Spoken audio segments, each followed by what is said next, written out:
La mesure omnicanal au service de la performance chez Leroy Merlin. Mesdames et messieurs, veuillez accueillir Myriam Yakdan, autant pour moi, Senior Industry Manager Retail chez Google, Jérémy Lévy, partenaire chez Converteo, et Frédéric Van Coenberg, responsable pour l'activation audience et connaissance client chez Leroy Merlin. Applaudissements pour eux, s'il vous plaît.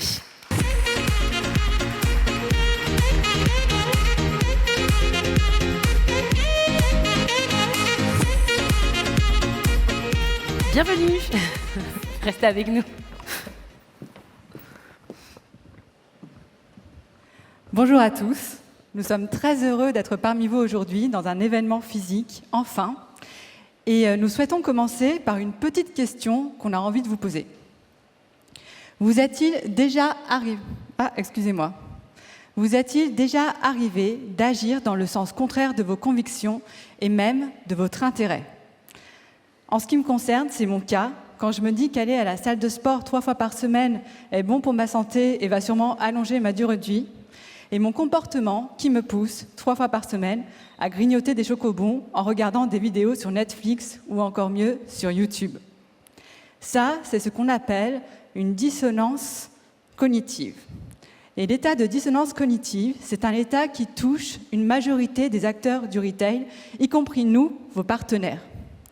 La dissonance cognitive du retail, c'est cette contradiction entre la croyance très forte dans la valeur de l'omnicanal, d'une part, et la réalité du terrain qui fait qu'on continue de piloter la performance du digital uniquement au regard du e-commerce. Pourtant, cette valeur de l'omnicanal, elle a été prouvée et reprouvée depuis des années. On sait par exemple, depuis 2017, qu'un client omnicanal dépense en moyenne 3 fois plus qu'un client magasin, et même 7 fois plus qu'un client web. On sait aussi que 69% des Françaises et des Français ont fait des recherches en ligne pour préparer leur dernier achat.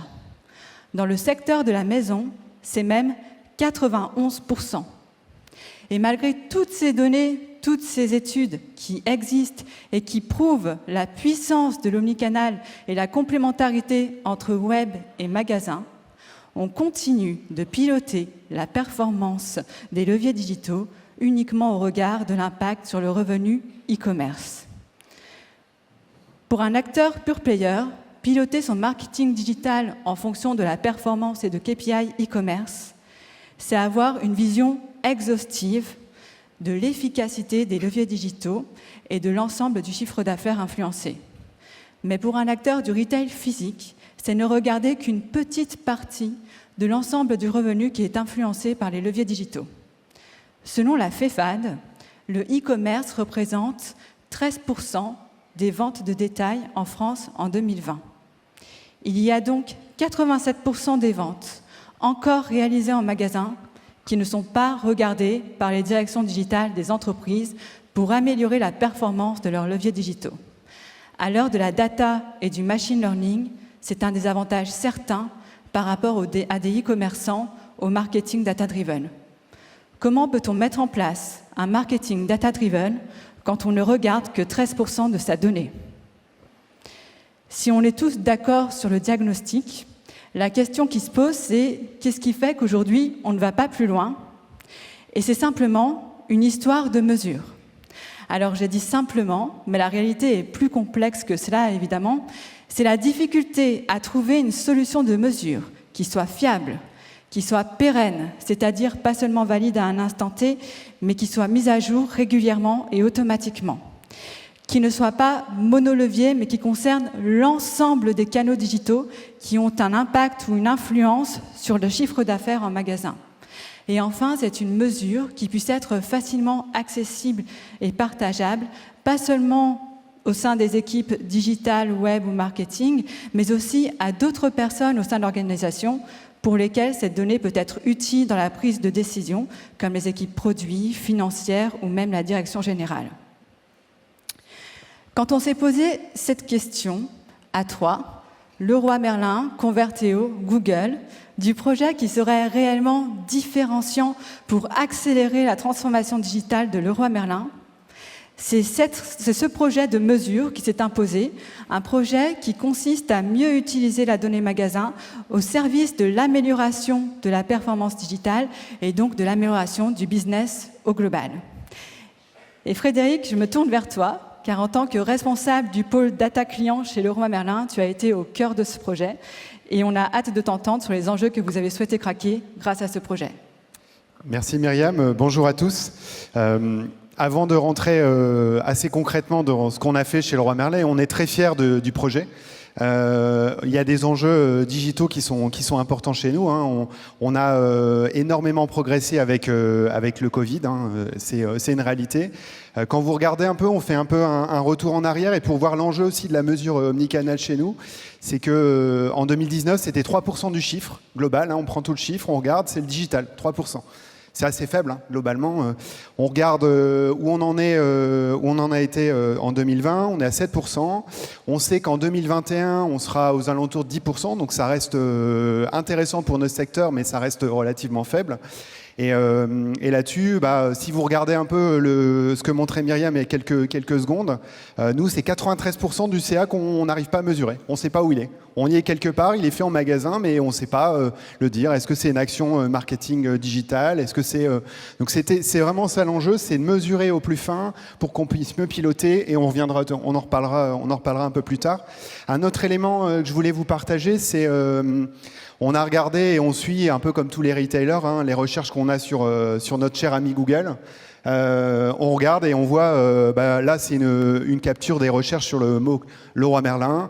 On voit déconfinement, tout le monde sait, et je pense que une bonne partie du public est allé dans un magasin ou sur le site. On voit qu'il y a une forte recherche sur Leroy Merlin, et la tendance aussi qui est intéressante, c'est que cette tendance, elle ne décroît pas. Donc on a, vous voyez, la courbe, en fait, globalement, elle est nettement au-dessus.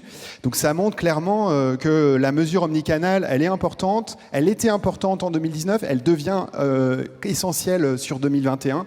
Et effectivement, on est sur un besoin très clair.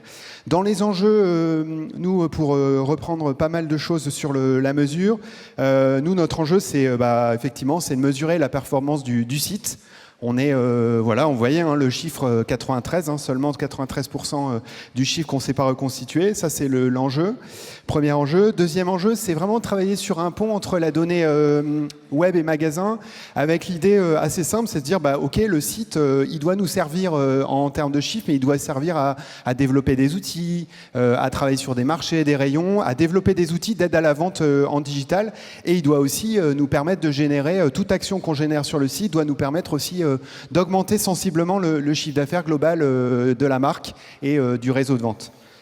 Et dans le troisième enjeu, moi j'entends beaucoup parler de privacy first. On est tous, c'est vrai qu'on fait très attention à la donnée et ce qu'on fait de l'usage, mais dans notre besoin aussi, c'était d'internaliser, de comprendre, d'avoir une maîtrise de la donnée très forte, qui nous permet d'être très autonome, Et là-dessus, comme je disais, c'est vraiment un projet sur lequel on est très fiers. On a été très bien accompagnés par l'équipe Convertéo. Et je vais laisser Jérémy vous expliquer exactement ce qui a été fait.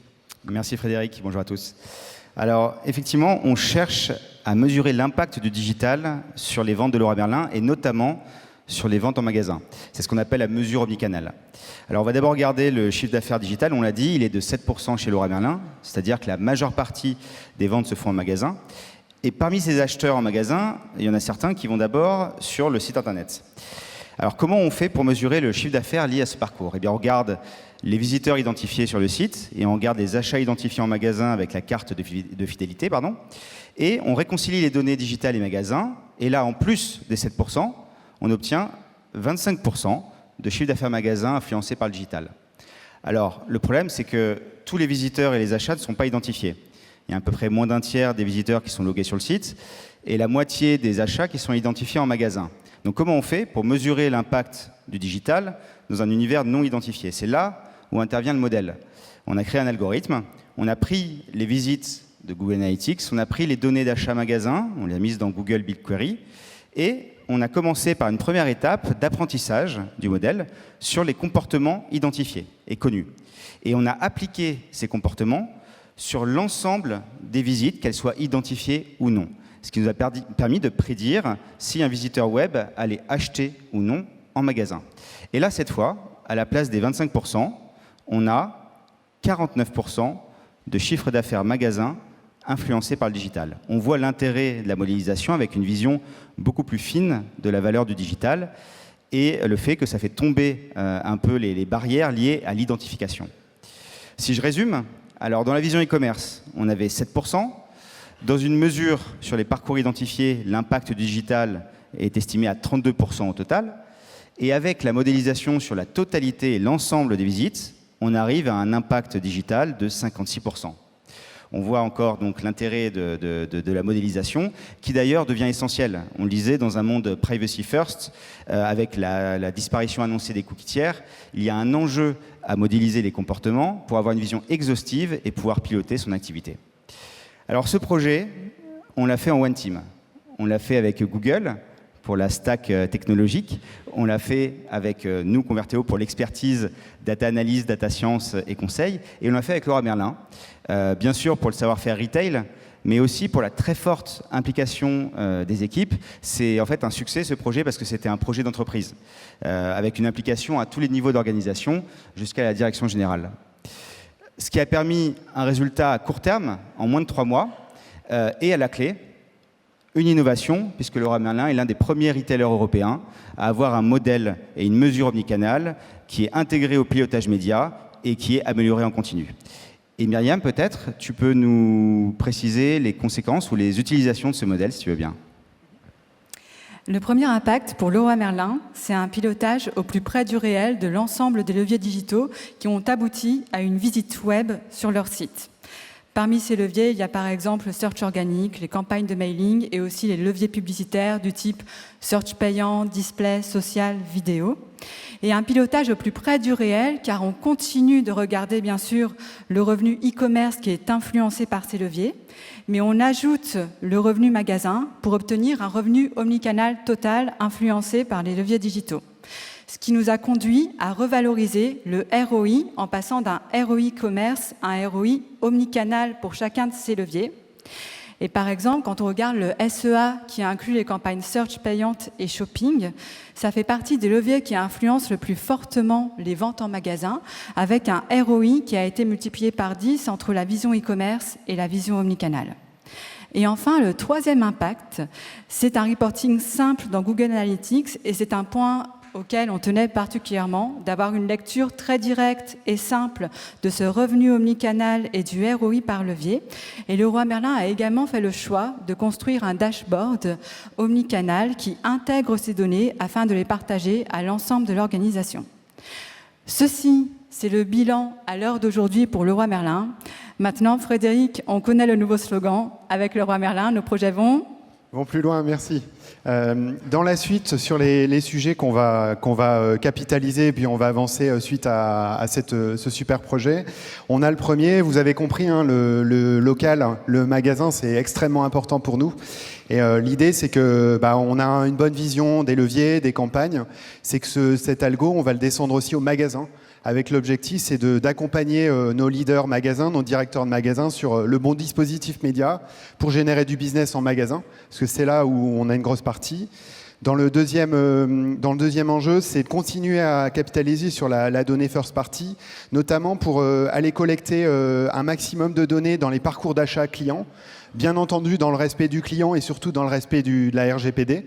Avec effectivement, en ayant plus de données, on va encore l'algorithme qui a été développé par Converteo sera encore plus pertinent et ça permet d'avoir beaucoup plus de données précises.